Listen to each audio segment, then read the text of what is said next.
Hello friends, मेरा नाम अजय सिसोदिया है और आप देख रहे हैं मोंगोडीबी ट्यूटोरियल।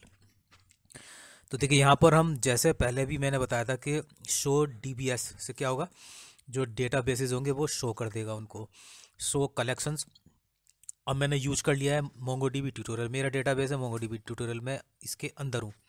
यहाँ पर मैं देखना चाहता हूँ मेरे कितने कलेक्शन है। मैंने किया शो कलेक्शंस, तो यहाँ पर मुझे उसने दिखाए दो कलेक्शन है, मेरे यूजर्स और प्रोडक्ट्स।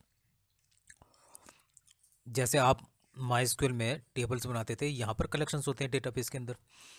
अब देखिए, मैं चाहता हूँ कि ये जो आईडी है ना, जो डिफ़ॉल्ट आईडी आ रही है, मैं चाहता हूँ कि ये आईडी हम दें इसको जब रिकॉर्ड एंटर हो। ठीक है, मैं यहाँ यूज कर लेता हूँ इंसर्ट वन रिकॉर्ड एंटर करता हूँ और उसमें जो आईडी होगी हम चूज़ करेंगे कि आईडी हमें क्या रखनी है। हम चाहते हैं कि डिफ़ॉल्ट आईडी ना हो। तो यहाँ पर ध्यान से आपको देखना है, यहाँ पर हम इंसर्ट कर रहे हैं एक रिकॉर्ड, तो हमने एक जो करली ब्रैकेट्स होते हैं, जैसे ऑब्जेक्ट का यूज करते हैं आप जावास्क्रिप्ट में, जैसे कि हर बार मैं बताता हूँ, उसके अंदर आपको ये डेटा लिखना है, ये इन्फॉर्मेशन देनी है एक डॉक्यूमेंट्स की। ये डॉक्यूमेंट्स प्रोडक्ट भी हो सकता है, डॉक्यूमेंट्स एम्प्लॉय आई कलेक्शन में एम्प्लॉय का रिकॉर्ड हो सकता है। ठीक है, तो अब यहाँ पर इन्फॉर्मेशन तो कुछ फील्ड्स हम लिख लेते हैं, जैसे F name, L name, age. तो मैं आपको यहाँ पर एक चीज़ और बताना चाहूँगा, जो मैंने फर्स्ट वीडियो में शायद बताया होगा, फ्लेक्सिबिलिटी। यहाँ पर मैं इसका एक फील्ड एक्स्ट्रा यहाँ पर इंसर्ट करा रहा हूँ, मतलब इस पर्सन के पास एक इंफॉर्मेशन ज़्यादा है, जैसे सिटी। देखो यहाँ पर फिर मैंने कुछ मिस्टेक हो रही है, शायद मिस्टेक ठीक करनी पड़ेगी। ओके, यहाँ पर मैंने कॉमा लगा दिया, यहाँ पर मुझे लगाना था कॉलन। ध्यान रहे, जब आप जावास्क्रिप्ट में ऑब्जेक्ट लिखते होंगे और फिर से मैंने एक वही कर दिया, इसने आईडी जनरेट कर दी, यहाँ हमने अपनी आईडी दी नहीं। तो चलिए ठीक है, फिर से एक दोबारा ट्राई करते हैं। बस आपको थोड़ा सा इसमें काम करना होगा। यहाँ मैं इसका नाम चेंज करता हूँ सिटी का, इसका भी एक एक्स्ट्रा सिटी जो है कॉलम डाल लेते हैं और एज चेंज कर लेता हूँ सब। अब इम्पोर्टेंट चीज़ देखिएगा, मुझे इसकी आईडी अपने अकॉर्डिंग देनी है, तो मैं यहाँ पर एक फील्ड पास कराऊंगा, वो होगा अंडरस्कोर आईडी, और आईडी कितना होगा वो मैं सेलेक्ट करूँगा। 20 होगा, 1 होगा, 2 होगा, मैं 2 दे देता हूँ। अब देखिए, यहाँ कह रहा है इंसर्टेड आईडी 2, तो एक्नोलेज्ड ट्रू। इसका मतलब ये, इस तरह से आप इसमें आईडी दे सकते हो अपने हिसाब से। तो देखिए, आप देख पाएंगे यहाँ पर आईडी दिखा, अंडरस्कोर आईडी यानी कि 2, आईडी 2 हमने यहाँ डाली। अब वो डिफ़ॉल्ट नहीं दिखा रहा है, वरना यहाँ पर डिफ़ॉल्ट आईडी जनरेट हो जाती है। चलिए अब चलते हैं आगे, फाइंड।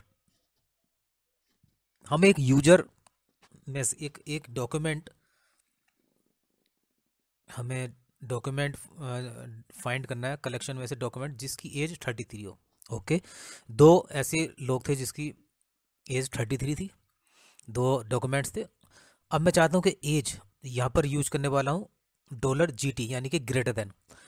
यहाँ पर हम कंडीशनल ऑपरेटर भी यूज कर सकते हैं। अब देखिए, मैंने कहा ग्रेटर देन 33, इस तरह से लिखना है, ध्यान रहे। और लॉजिकल ऑपरेटर्स भी यूज कर सकते हैं, कंपैरिजन ऑपरेटर्स भी यूज कर सकते हैं, सब कर सकते हैं। तो देखिए, मैंने लिखा है GT। देखिए, अब मैं लिखूंगा लेस देन, यानी कि LT, लेस देन 33। तो 33 से जितनी एज होंगी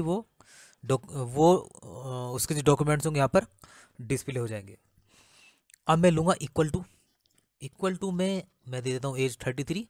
तो यहाँ पर मेरे दो डॉक्यूमेंट्स थे, ठीक है। अब मैं दे देता हूँ 50, तो यहाँ पर इक्वल टू 50 वाली जो डॉक्यूमेंट्स है वो वहाँ पर सर्च हुआ, ठीक है, फिल्टर हुआ और यहाँ डिस्प्ले हो गया। तो इस तरह से आप लॉजिकल ऑपरेटर्स हो। अब मैं चाहता हूँ यहाँ पर, जैसे पहले ही बताया था, मैं एक फील्ड को, दो फील्ड यहाँ पर मैं हाइड करना चाहता हूँ। तो मैंने नेक्स्ट में एक कर्ली ब्रैकेट और लगाया, ओपन और क्लोज, एक, ठीक है, ऑब्जेक्ट मान सकते हैं। और वहाँ पर जो भी मुझे हाइड करना है वो मैंने वहाँ पर रख दिया। आईडी हाइड करनी है, सिटी हाइड करनी है, एल नेम हाइड करना है, जो भी आप करना चाहें, ठीक है। तो ये मैंने यहाँ पर ये चीज़ आपको बता दी है। फील्ड हाइड करनी है तो दूसरा ऑब्जेक्ट लेना पड़ेगा आपका, कॉमन लाकर। और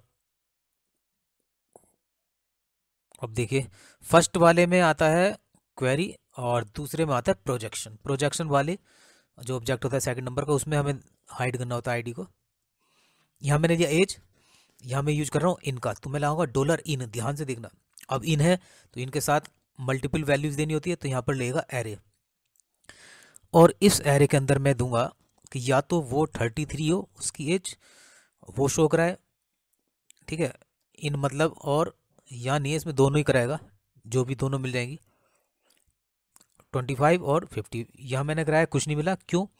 क्योंकि यहाँ पर मुझे लगाना है इन्वर्टेड कोमास। तो देखिए अब उसने 25 और 50 की बात चली थी, दोनों यहाँ पर दे दिया है। तो इन आपने देखा होगा इन ऑपरेटर का यूज करते थे ना माइस्क्वेल में, बस वही तो यूज करना है। यहाँ पर सिर्फ डॉलर लगा दिया, लिखने का थोड़ा सा तरीका बदला है। आपको ऑब्जेक्ट का ध्यान रखना होगा, जावास्क्रिप्ट में अगर काम कर रहे हैं आपको तो काफ़ी अच्छा है, अगर किया होगा, ठीक है, जेसन वगैरह सब पता है तो आपको कोई समस्या नहीं आएगी। वैसे भी एक दो बार प्रैक्टिस करेंगे, जिसको नहीं आता वो भी आ जाएगा। मैं लिखूंगा यहाँ पर और, तो सबसे पहले मुझे लिखना होगा डॉलर और का मीनिंग आप समझ गए होंगे, दो में से एक, या दोनों ट्रू, या एक एक ट्रू होना चाहिए कोई सा भी, या फिर दोनों ट्रू। मैं ले लेता हूं यहाँ पर एरे के अंदर दो ऑब्जेक्ट, पहले में लिखेंगे पहले फील्ड का नाम कि या तो एफ नेम गीता हो, या एज कुछ भी दे सकते हैं, एज 50 लिख देता हूँ, ठीक है, या तो गीता हो, गीता मिल जाए तो भी दिखा दे ट्रू। तो उसको क्या मिला, दोनों मिल गए, तो दोनों ट्रू हो गए, ठीक है। उसने एज को भी ढूंढा और गीता को भी ढूंढा। चलिए ये देखिए, और मैंने एक और चलाया वहाँ रखा 41, तो उसको अब एक ही मिल पाया था, ये एक कंडीशन ट्रू हुई, वो भी गीता वाली, ठीक है। इस तरह से हमारा और यूज। अब चलते हैं एंड, एंड में दोनों ट्रू होनी चाहिए कंडीशन। तो यहाँ पर मैं कर लेता हूँ, देखिए दोनों, यहाँ उसको दोनों में कोई भी नहीं मिला, कोई सी एक फॉल्स हुई है 41 वाली, यहाँ 33 कर लेता हूँ, दोनों मैच हो गई है, गीता नाम भी है उसका और एज भी 33 है। इस तरह से हमने यूज किया एंड ऑपरेटर। तो दोस्तों आज देखा आपने कैसे ऑपरेटर्स का यूज कर सकते हैं मोंगो डीबी में। जब क्वेरी लिखते हैं, डॉक्यूमेंट्स आप जब डिस्प्ले कराना चाहते हैं, डॉक्यूमेंट्स के जो फील्ड्स हैं वो डिस्प्ले कराना चाहते हैं, ठीक है, तो इसके आगे आप दे सकते हैं आप, जो मैंने अभी मैंने बात की थी थोड़ा देर पहले, क्वेरी, ठीक है, और प्रोजेक्शन, प्रोजेक्शन भी आप लगा सकते हैं आगे। नेक्स्ट उसमें कॉमा लगाइएगा, एक और ऑब्जेक्ट टाइप का बनाइएगा। अगर दोस्तों वीडियो अच्छे लगे तो लाइक शेयर सब्सक्राइब जरूर करें, बहुत मेहनत से वीडियो बनते हैं, आपका एक लाइक मोटिवेशन बढ़ाता है। और इतना कीमती समय आपने निकाला इस वीडियो